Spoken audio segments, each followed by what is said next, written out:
Hello and welcome to the Business Standard Morning Show. I'm Nazia Iqbal and here's a look at the stories for the day.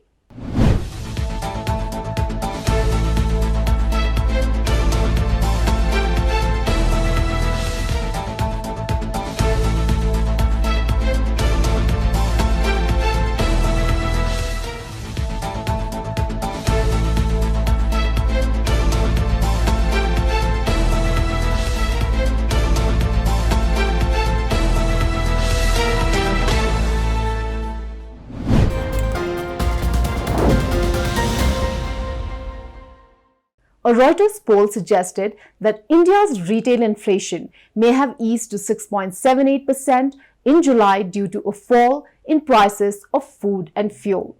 But it is still beyond the RBI's comfort level of 6%, and it is also pinching people's pockets. So, can we expect some relief in the days to come? Our next report tells.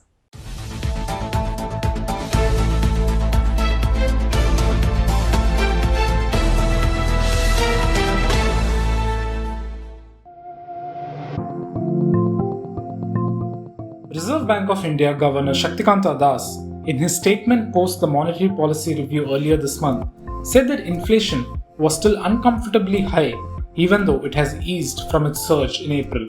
It declined from 7.79% in April to 7.04% in May and 7.01% in June. The governor said that India's inflation trajectory continues to be heavily contingent on the evolving geopolitical developments, international commodity market dynamics, global financial market developments, and the southwest monsoon. July 2022 was the seventh consecutive month when the headline retail inflation remained at or above the central bank's upper tolerance level of 6%.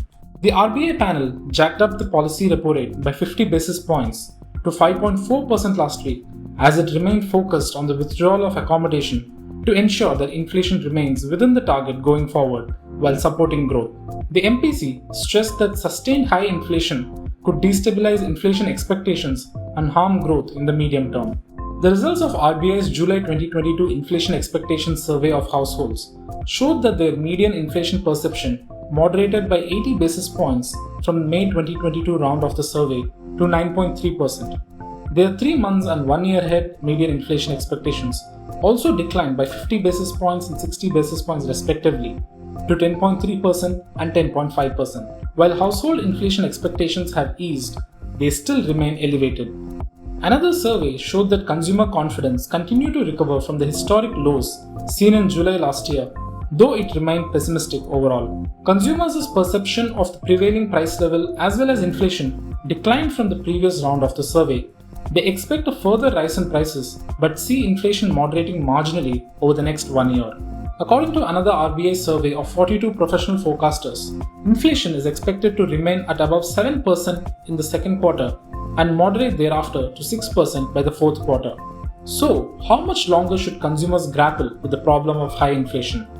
So if you ask me whether inflation has peaked, I would say the answer is yes and no both. Yes, probably because if you look at quarterly numbers, it does seem that we have seen the peak already in inflation. For Q1, we saw inflation average at about 7.3%, which was 20 basis points lower than RBI's own assessment. For Q2, we are projecting inflation in the vicinity of 7.1%.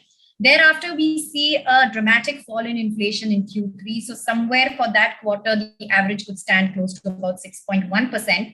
And it is only in the last quarter that we see inflation reverting back into RBI's inflation target band. And for that quarter, we are projecting an inflation at 5.5%.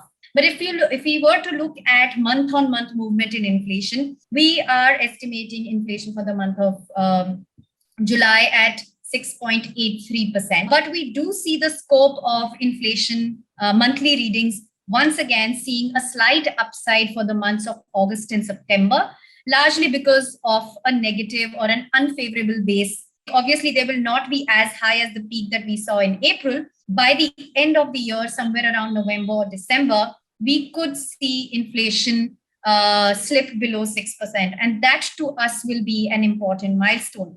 As far as monsoon is concerned, given that there has been a fair degree of unevenness in distribution at the state level, especially states such as Uttar Pradesh, Bihar, Jharkhand, which are typically states intensive of rice production, have seen, and this is again based on our interaction and anecdotal evidence, that it's the rice sowing which continues to lag since mid-July. Rice could see some downside in production. It's a possibility, but we will see how the rest of the monsoon season pans out. Early days yet to proclaim it as a red flag, but if we do see a downfall, we will be watchful of rice prices. Crude oil is down by 24% since its June peak, reverting to levels that existed before the start of the Russia-Ukraine crisis. There has been a correction in global commodity prices, particularly in prices of industrial metals, and some softening in global food prices. Domestic edible oil prices are expected to soften further on the back of improving supplies from key producing countries and government interventions. While inflation may have peaked, a relief for consumers is certainly not around the corner. It is not until the end of this year that inflation is expected to fall within the top end of RBI's tolerance band.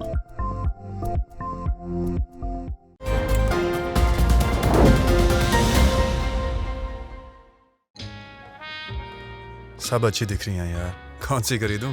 ये तो वही बात हुई, 4000 shares listed है, कौन सा लूं?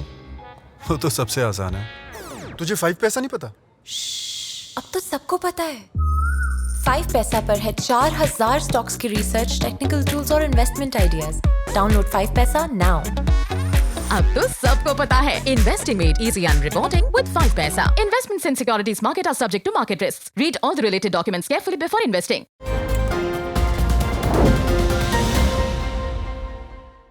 But inflation is not much of a worry for the well-heeled, like the CEOs of companies. There is a yawning chasm between their salaries and those of the other employees. Companies are expected to maintain a reasonable CEO to worker pay ratio. But are they doing it?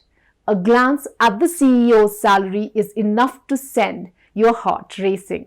So, what can be done to address it? Let's find out in today's segment.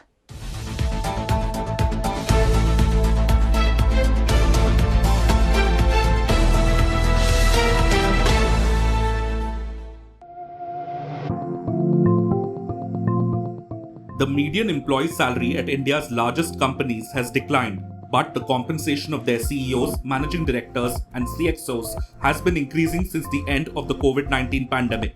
As of May this year, the median CEO salary in India's top listed companies was up 2.6% in the past 2 years, from 11.51 crore rupees in FY19 to 11.81 crore rupees in FY21. Meanwhile, their median employee salary was still down 0.5% from pre-pandemic levels. An average employee at these companies earned rupees 6.4 lakh in FY21, down from rupees 6.44 lakh in FY19. Clearly, income inequality has widened in India's corporate sector during the pandemic. The widening gap between chief executive and median employee salaries is evident. A recent Business Standard analysis revealed that a typical Indian CEO's salary in FY21 was 184 times the median employee salary. The ratio was up from 174.3x in FY20 and 179x in FY19. Here's the catch. In 2011, management thinker Peter F. Drucker suggested that the pay ratio between CEOs and employees be a maximum of 20:1. According to Drucker, a 20:1 salary ratio was the limit beyond which managers couldn't go if they didn't want resentment and falling morale to impact their companies. Closer home, N.R. Narayana Murthy also advocates that CEO remuneration should not exceed 20 to 25 times the average employee's salary. Needless to say, India Inc. has breached the prescribed limits of Drucker and Murthy by a very wide margin. However, investors are now increasingly pushing back against resolutions on the remuneration of top executives. According to data from proxy advisory firm Institutional Investor Advisory Services India, or IIAS, companies have already seen 5 such rejections in the first 4 months of FY23 alone. There were 8 similar rejections in the whole of FY22, 7 in FY21, and 8 in FY20. According to IIAS founder and managing director Amit Tandon, such rejections reflect investor concerns over rising CXO salaries without enough transparency regarding the remuneration criteria. And that's probably the first thing India Inc. should fix. But what's the solution? India Inc. should voluntarily opt for structural changes that contribute to reining in CEO pay. One way could be allowing worker representation on corporate boards. More sweeping measures have also been suggested in a report of the Economic Policy Institute, which relates to how companies design compensation packages for directors. The idea is to introduce contracts that would incentivize directors to restrain CEO pay. The business logic, as far as shareholders are concerned, is that directors should aim to get comparable performance from CEOs while paying them less. Germany has had a legal requirement that large companies do have union representation on the boards.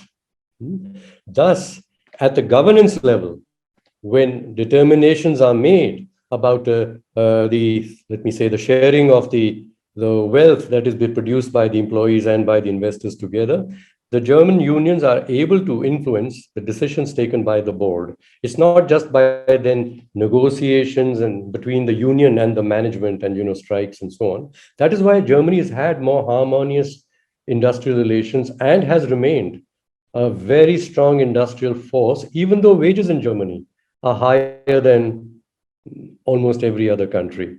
So with high wages, but because of the fairness in everyone feeling there's a stake, the workers and the managers, a stake in the performance of the enterprise, they are so performing. This is not the position in Anglo-Saxon enterprises, where the unions are an evil. They must be stopped from operating. And I'm afraid that we are going down the Anglo-Saxon route here, not learning from the Japanese, who also have a German type system, and the Germans. Prolonged inaction could invite regulatory scrutiny, since this tends to be an emotive issue in countries like India, which is racked by steep income inequality. Two things that the regulator can possibly do. One is simply recommend a mandatory cap in absolute terms on the remuneration, to say that, while you are saying that commission is going to be 2% or 5% of profits, if it crosses, let's say, 20 crores, you have to put a number there. If it crosses 20 crores, you come back to shareholders for an approval. The other way to look at it is, therefore, regulators then say that this is going to become effectively a related party transaction. Then it becomes, promoters can't vote their own equity on the resolution, right? So therefore, they will therefore need the blessings of investors. And once that comes into play, it's essentially what's happening to related party transactions now, right, as a resolution. The degree of disclosure has suddenly increased substantially. The degree of clarity, the degree of explanation to why these transactions are required has gone up tremendously, because promoters can't put their shares. And you're likely to therefore also see that for remuneration. The degree of disclosure will improve. There will be a temperance. There will be a temperance the remuneration levels will get tempered, largely because the investor pushback will become far more critical, right? In 2021, the Tax Excessive CEO Pay Act was introduced in the US Senate. The legislation seeks to impose an additional corporate tax on companies where CEOs are paid at least 50 times more than their median workers. For example, companies where CEOs take home 500 times more than the typical employee would have to pay an additional 5% in corporate tax. If corporate inaction leads to such steps in India, it would be a steep price for India Inc. to pay for the failings of its nomination and remuneration committees.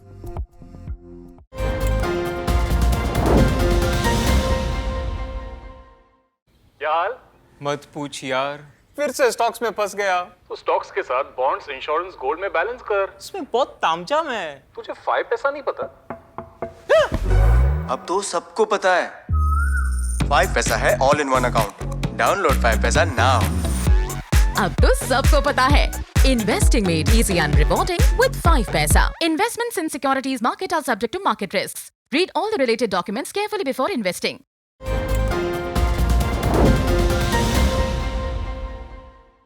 The base salary of Coca-Cola CEO James Quincey was $1.6 million in 2020, about 14,000 times greater than the beverage giant's median employee's salary. Moving on to markets, dairy companies continued to disappoint investors with dismal profits in the recently concluded quarter as high input costs eroded the sector's margins. Watch our next report to find out the likely trajectory for the sector and if it is time for investors to sell their stocks.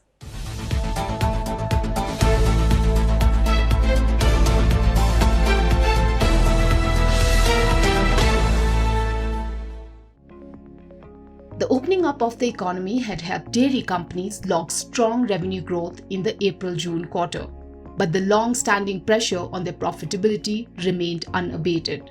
Hudson Agro, Heritage Foods and Dodla Dairy reported yearly revenue growth of 27 to 40% on strong demand.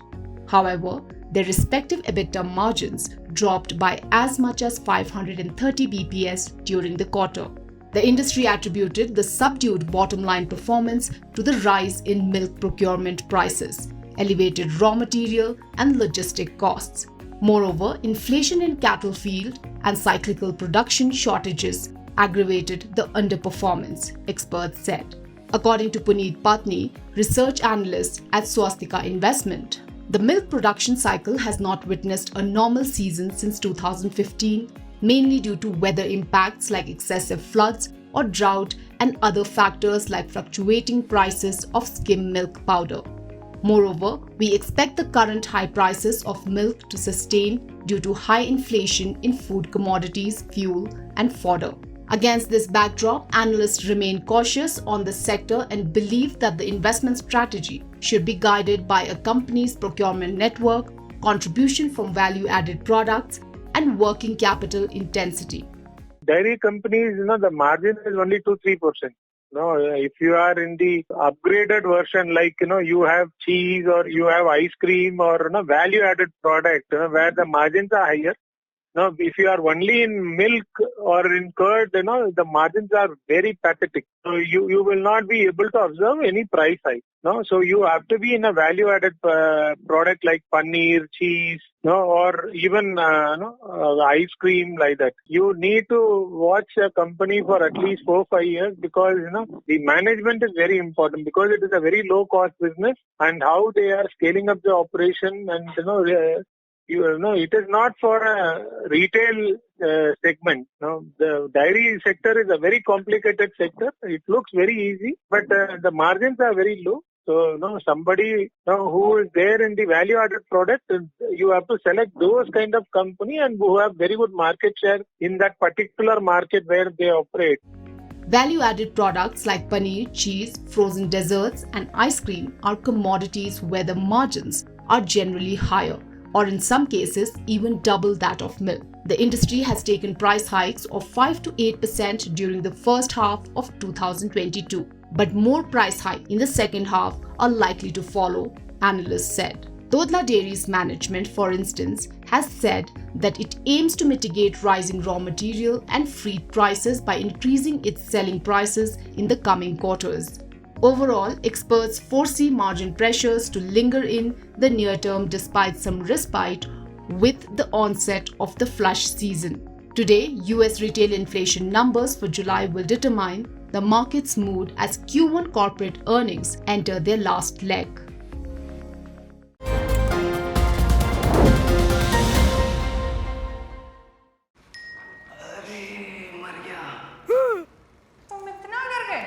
अब क्या किया? Shares में trading. तुम्हें 5 पैसा नहीं पता? ओए, अब तो सबको पता है। 5 पैसा पर मिलते हैं रिसर्च टूल्स, पोर्टफोलियो एनालिटिक्स और इन्वेस्टमेंट आइडियाज भी। डाउनलोड 5 पैसा नाउ। अब तो सबको पता है Investing made easy and reporting with 5 paisa. Investments in securities market are subject to market risks. Read all the related documents carefully before investing.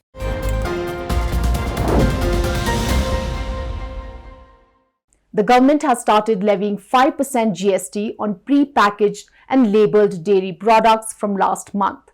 Cash-strapped dairy companies may pass on this hike to consumers soon.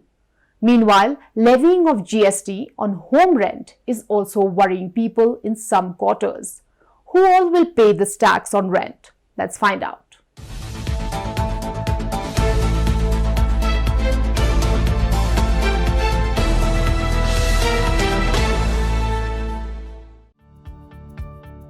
The 47th GST Council meeting, chaired by Union Finance Minister Nirmala Sitharaman in June, put its stamp of approval on a host of changes proposed in the taxing regime. The changes came into effect from 18th of July, and one of them mandated tenants to pay 18% GST on home rent. Till now, GST was applicable only when the residential property was used for commercial reasons like offices and shops. Now the tax has to be paid on rent of property for any use. However, not everyone who has rented a property needs to pay the tax. Only GST registered tenants are liable for tax under the new rules. Now, who are these GST registered persons? The annual threshold limit for GST registration is turnover of 20 lakh rupees for service providers and 40 lakh rupees for goods suppliers. This means the salaried class, who are mostly not GST registered, are exempt from paying GST on rent.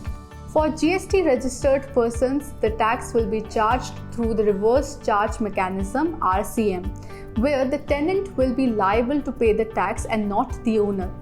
For instance, if a company rents flats for accommodating employees, it is deemed as a tenant and will be liable to pay the GST.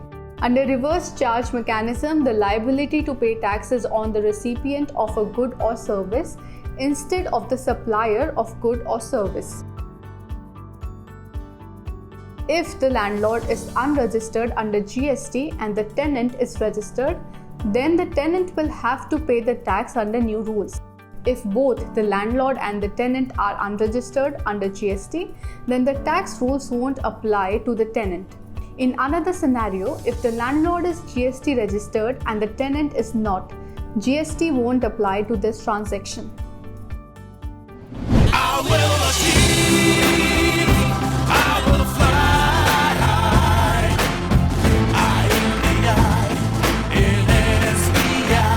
I'm backed by the nation's trusted bank, SBI, the banker to every Indian. Experts say that the change will affect companies and taxpayers who have taken residential properties on rent for their employees. Well, that's all we have for you today. We will be back with more news and analysis in our next episode. Stay tuned. Thank you for watching.